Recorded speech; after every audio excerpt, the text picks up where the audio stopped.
Jack Flaherty interested in coming back to the Dodgers. We get into the possibility of the Dodgers signing Jack Flaherty to a short-term deal.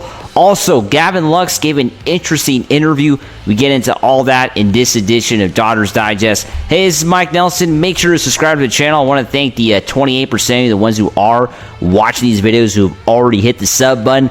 But 71% of you have not subscribed yet. You know, myself and Brad J, we're bringing you everyday Dodger content. You're not going to find content like this anywhere else on YouTube. And this season is going to be even better here on Dodgers Digest. We're the best Dodger channel out there, so make sure to hit the subscribe button. Let's get right into it. Jack Flaherty.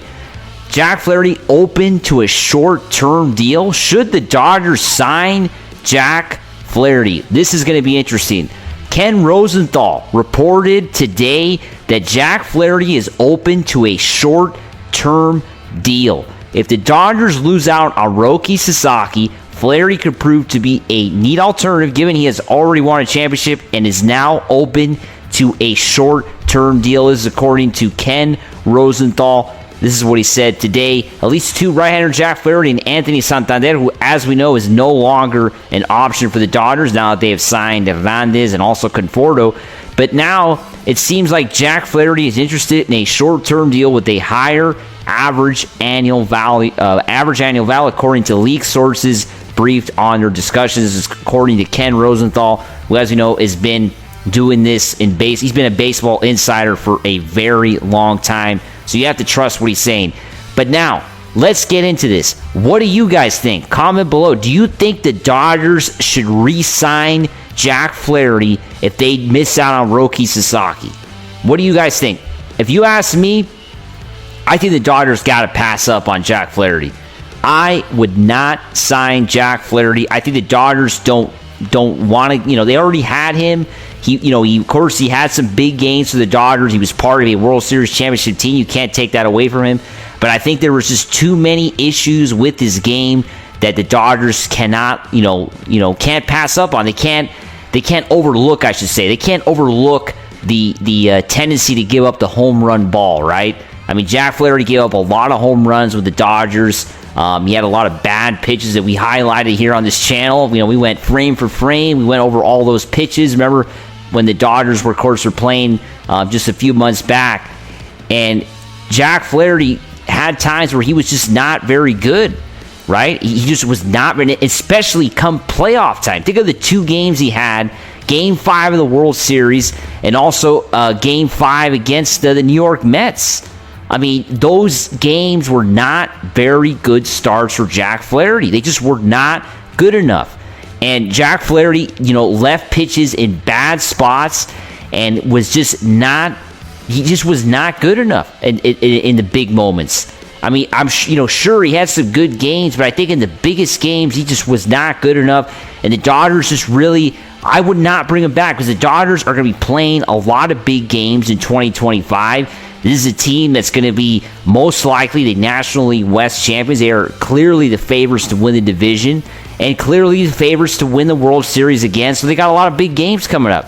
Now, does Jack Flaherty fit into that? Now, also, the Dodgers signed Roki Sasaki. This is not even a discussion, right? This is not even a discussion. Because the Dodgers signed Sasaki, and of course, they're also expected to sign Clayton Kershaw. There's no room absolutely for Jack Flaherty. There's absolutely no room for Jack Flaherty if those two things happen, which of course are expected to happen. Signing Kershaw and signing Roki Sasaki. Those two things are expected to happen, and there's just absolutely no room for Jack Flaherty. So, like I said, my opinion on it, I think the Dodgers should pass up on Jack Flaherty. I would not look into signing him to a short-term deal or anything that he is looking for. I think there's plenty of options for Jack Flaherty. I'm sure there's plenty of teams that are looking at him at this time. I can't believe there's no teams that are interested in Jack Flaherty, as a free agent pitcher because he was dependable. There was times when he was dependable, and he wasn't, obviously an awful pitcher by no means. He has had some down years also. I think that's also why teams are a little bit hesitant in signing him to a long-term deal, which I think was what Jack Flaherty was looking for as a free agent coming off a World Series championship. But look at Walker Buehler. He had to settle for a one-year deal too. So Jack Flaherty might have to do the same thing that Walker Buehler just did with Boston, sign a short-term deal for a considerable amount of money, right? $21 million. Maybe Jack Flaherty doesn't get $21 million, but he gets, I don't know, $16, $17 million for 1 year. And that, of course, would be a considerable amount of money for Jack Flaherty, a pitcher that has been an average to bad pitcher, and decent pitcher, you would say. Has by no means been a good or great pitcher in his major league career, right? He's been a decent pitcher, and it's kind of crazy to think the Dodgers were kind of using him as a number one starter last year in the playoffs. It's kind of hard to believe it. Jack Flaherty was kind of their number one guy, considering all the injuries they had, but that is no longer the case. Jack Flaherty is not the number one guy. The Dodgers have Blake Snell as well now. Blake Snell as well. That rhymes. But anyway, the Dodgers have Blake Snell. So, I mean, I think the Dodgers really it's not happening. I just don't see it happening. I mean, you can't guarantee anything here. I'm not going to be drinking coffee out of a dirty shoe. I'm not Brad J. But anyway, that's what we kind of do here on this channel. We're one of a kind. But anyway, I think the Dodgers are going to pass up on Jack Flaherty. I think they really are. And, I wish nothing but the best to Jack Flaherty. I think he was great for the Dodgers at times, but I just think that the tendency to go with the home run ball, you just can't risk it. Now, let's get into also, this is also Bob Nightingale talking about, Jack Flaherty not coming to the Dodgers, especially once the Dodgers sign Blake Snell. Now, let's get into also Gavin Lux. Gavin Lux, gave an interesting interview, talking about how it was playing in LA, right? I mean, I think now that he's gone from the Dodgers, he kind of talk a little bit more open about it. And I thought this was interesting. He said playoff baseball is a different animal. Everything is under a microscope.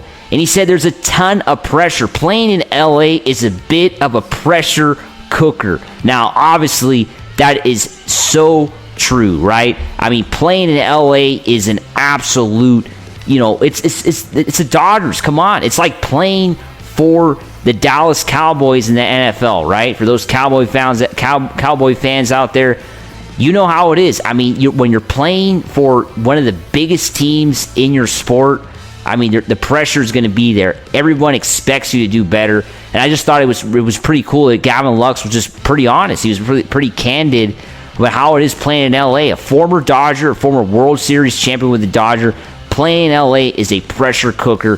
What do you guys think? Comment below. Do you think playing in LA is more pressure than playing, I don't know, for the Giants or playing for San Diego? I really think so, too. I think there's a lot more pressure playing for the Dodgers because we're the best, right? We are the best baseball team out there.